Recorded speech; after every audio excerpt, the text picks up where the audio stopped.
Hey everybody, welcome to the Happy Harvest Homestead. Today I'm going to quickly talk about how to tell if your rabbit has coccidiosis. So, quick disclaimer, I guess. If you have not seen any of my other videos, first of all, what are you doing? And second of all, I'm not like a professional rabbit vet or anything. I'm just a meat rabbit farmer that has been raising rabbits and dealing with coccidiosis for 5+ years, and I'm going to share my experiences, but this isn't like official medical advice. Y'all probably already know this, but like just in case you didn't, now you officially know. Alright, so to my understanding, there are two types of coccidiosis. The one I have most experience with is the liver kind. Basically, coccidiosis, which is also called coccidia, or people just say Cocci for short, are parasites that live in rabbits' livers mostly, but sometimes can also travel down to their intestines. And unlike lice or snuffles that have like outside symptoms where you can like see the little lice on the rabbits or like see the snot dripping out of their noses, internal parasites are obviously internal, so you can't see them. There are no worms pooped out with their feces or anything. It's really hard to for sure tell if your rabbit has cocci, honestly, unless you are butchering them. Because I raise meat rabbits, every time I butcher a rabbit, I get a chance to look at their internal organs to see the health of the rabbit. And most of the time, everything looks fine, but a couple years ago, I would see little white spots throughout their liver. Their liver should be a beautiful, rich, maroonish, brownish, reddish, purpley color. Sometimes it can have like kind of tannish brown, maybe more like auburny rivulets of circles in it, and that means they have a fatty liver. But if you see little hard white bumps or flecks, that means they have a little bit of coccidiosis. If it gets really bad, your liver is covered with big, hard white bumps, and by that point, you should be lucky that your rabbit is still alive. And then for intestinal coccidiosis, I believe it's the same thing.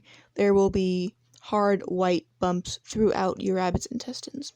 So if you're butchering a rabbit and happen to notice this, then you can probably assume your other rabbits have it as well. This information also becomes very helpful when you have a rabbit who suddenly dies and you don't know what it was from, and then you do a necropsy on it. I believe the term autopsy is used for humans and the word necropsy is used for animals. Basically, you just cut them open when they're already dead and inspect their internal organs to see if there's any problems. And I've done this quite a lot whenever I was having really bad coccidia issues.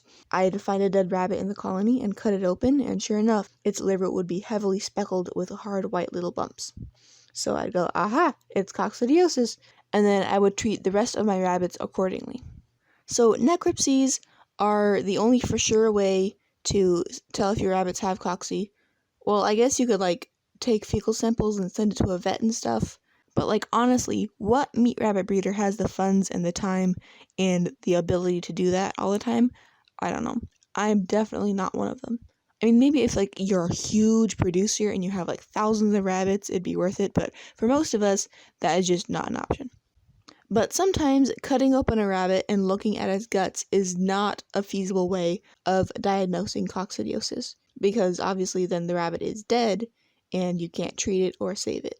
So the second and more inefficient way of diagnosing coccidiosis is by observing their outward symptoms. These little parasites will cause your rabbit to get really skinny while still eating and drinking normally. They will visit the hay feeder or the greens pile, or I guess if you feed pellets, their little pellet bowl all the time and eat normally, but they'll just get skinnier and skinnier and skinnier. Their coat will kind of dull.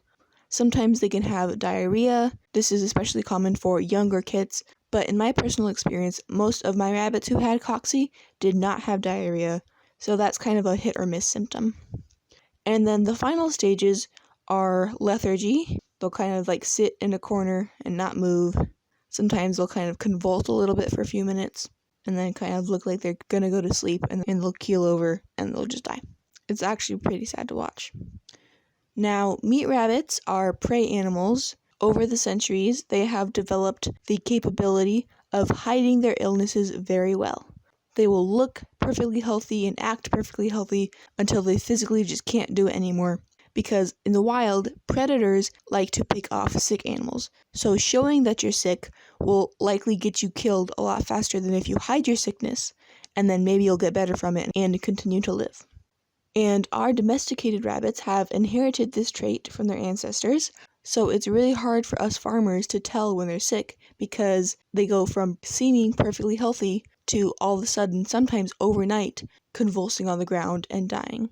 And I am very much speaking from personal experience here.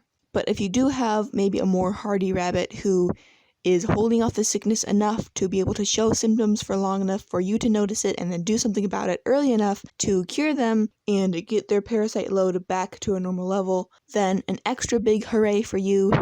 Remember to consider yourself lucky that time because things don't always end so well. And on that happy note, thanks for watching. I tried to keep this short and informative. I know I've mentioned a lot of this stuff in other videos, like little snippets here and there, but I thought condensing it into one big video would be helpful to y'all. Of course, in the first place, I hope this video is completely useless to you, because that would mean you never have problems with coccidiosis. But if you do have problems, hopefully the information I have provided will help you through, and you can benefit from the knowledge I have gained from all my personal suffering. Thanks for watching!